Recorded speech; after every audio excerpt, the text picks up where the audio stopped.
আমার তো মনে হচ্ছে ভুড়ি খেতে সবাই পছন্দ করে, তবে রান্না করতে ঝামেলার কারণে অনেকে খেতে চায় না।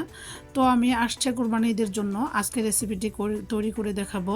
খুব সহজ পদ্ধতিতে কিভাবে মজাদার ভুড়ি রান্না করা যায় সেই রেসিপিটি আপনাদের মাঝে তুলে ধরবো।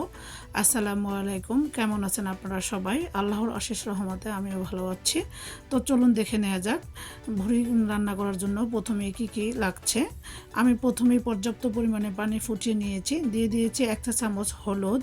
এখন আমি আগে থেকে কেটে ধুয়ে পরিষ্কার করে রাখা 1 কেজি ভুড়ি দিয়ে দিচ্ছি। ভুড়িগুলো ভালোভাবে নেড়েচেড়ে 10 মিনিট সেদ্ধ করে নিব। এতে করে আলাদা ফ্যাটিটা চলে যাবে এবং ভুড়ি থেকে যে ব্যাড স্মেলটি আসে অনেকেই মনে করে সেটাও চলে যাবে। এই তো দেখতে পাচ্ছেন আমি কিভাবে ভুড়িগুলোকে খুব ভালোভাবে ফুটিয়ে নিচ্ছি। এভাবে আমি 10 মিনিট মতো ফুটিয়ে আবারও আমি ভালোভাবে পানি দিয়ে ধুয়ে পরিষ্কার করে একটি কড়াইতে নিয়ে নিচ্ছি। দিয়ে দিয়েছি 1 টেবিল চামচ লাল মরিচের গুঁড়া, 1 চা চামচ হলুদের গুঁড়া, 1 চা চামচ গরম মশলার গুঁড়া, 1 চা চামচ ধনিয়া গুঁড়া। এখানে আমি জিরার গুঁড়া ব্যবহার করিনি। এখন আমি দিয়ে দিচ্ছি স্বাদ মতো লবণ। আমি পর্যায়ক্রমে কিছু মশলা ব্যবহার করব।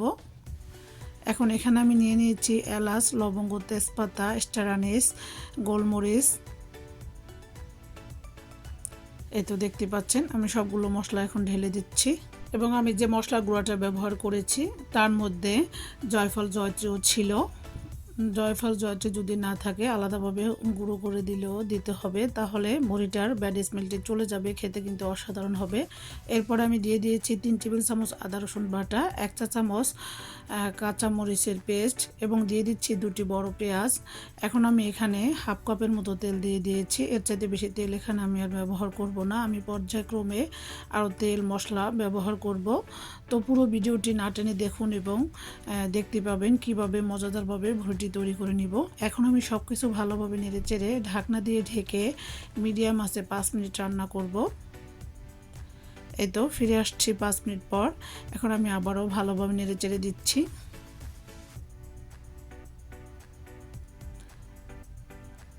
এই তো এখন আমি এখানে হাফ কাপের মতো পানি দিয়ে দিব। ভুড়িগুলো খুব ভালোভাবে নেড়েচেড়ে দিব এবং এই পর্যায়ে আমি ঢাকনা দিয়ে ঢেকে চুলার আঁচ একবারে মিডিয়ামে রেখে 30 মিনিটের মতো রান্না করব। এই তো ঢাকনা দিয়ে ঢেকে আমি অপেক্ষা করছি। 30 মিনিট পর আমি ফিরে আসব। এই তো ফিরে আসছি 30 মিনিট পর, দেখতে পাচ্ছেন। এখন আমি ভুড়িগুলো আবারও নেড়েচেড়ে মিশিয়ে নিব। দেখতে পাচ্ছেন ভুড়িতে একদমই পানি নেই, ভুড়িটা আমি খুব ভালোভাবে কষিয়ে নিয়েছি। তো ভুড়িটা একটু শক্ত হয় যেহেতু গরুর ভুড়ি, সেজন্য এটা সিদ্ধ করতে অনেক বেশি সময় নেবে। এখন আমি এখানে দিয়ে দিচ্ছি 1 কাপ গরম পানি।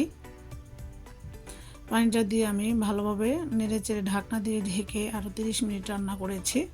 এখন আমি এই পর্যায়ে দিয়ে দিচ্ছি জিরা। এই জিরাটা আমার পেস্ট করে ডিপ ফ্রিজে সংরক্ষণ করা ছিল এবং আমি যে মশলাটা আগে 1 চামচ ব্যবহার করেছি সেখান থেকে আরও 1 চামচ দিয়ে দিয়েছি 2টা পেঁয়াজ কুচি। ভুড়িতে সাধারণত মশলার পরিমাণটা একটু বেশিই লাগে, এতে করে ভুড়ি খেতে অনেক বেশি মজার হয়। পেঁয়াজগুলো দিয়ে আমি আবারও ভালোভাবে নেড়েচেড়ে ঢাকনা দিয়ে ঢেকে আরও 10 থেকে 15 মিনিটের মতো এভাবেই কষিয়ে নিব। এই তো ফিরে আসছি 10 থেকে 15 মিনিট পর। দেখতে পাচ্ছেন পেঁয়াজটা আমার একদমই গলে গিয়েছে। আমি মিডিয়াম আঁচে রান্না করেছি 15 থেকে 20 মিনিটের মতো এবং এর মাঝে আমি ঢাকনা উঠিয়ে 2-3 বার নেড়েচেড়ে দিয়েছি। ভুড়িতে আমার কাছে একসাথে মশলা দিয়ে রান্না করলে ভালো লাগে না, তাই আমি ধাপে ধাপে মশলাগুলো ব্যবহার করেছি, দেখতে পেয়েছেন। আপনারা চাইলে এক পর্যায়ে সব মশলাগুলো দিয়ে কষিয়ে নিতে পারেন। এই তো এখানে আমি ভুড়িগুলো সেদ্ধ হওয়ার জন্য 1 কাপ পানি দিয়ে দিয়েছি। এখন আমি নেড়েচেড়ে ঢাকনা দিয়ে ঢেকে চুলার আঁচ মিডিয়ামে রেখে ভুড়িগুলো খুব ভালোভাবে সেদ্ধ হওয়া পর্যন্ত অপেক্ষা করব। এই তো আমি ফিরে এসেছি প্রায় 20 থেকে 30 মিনিট পরে। এখন আমি আবারও নেড়েচেড়ে দিচ্ছি। দেখতে পাচ্ছেন ভুড়িটা আমার কতটা ঘনত্ব হয়ে গিয়েছে এবং গ্রেভিটা একদম মাখা মাখা হয়ে গিয়েছে। আমি আরেকটু গ্রেভি টানিয়ে নিব। এখন আমি দিয়ে দিচ্ছি 3টে কাঁচামরিচ। কাঁচামরিচগুলো আমি চিড়ে ব্যবহার করিনি, সুন্দর একটি ফ্লেভারের জন্য কাঁচামরিচগুলো দিয়ে দিয়েছি।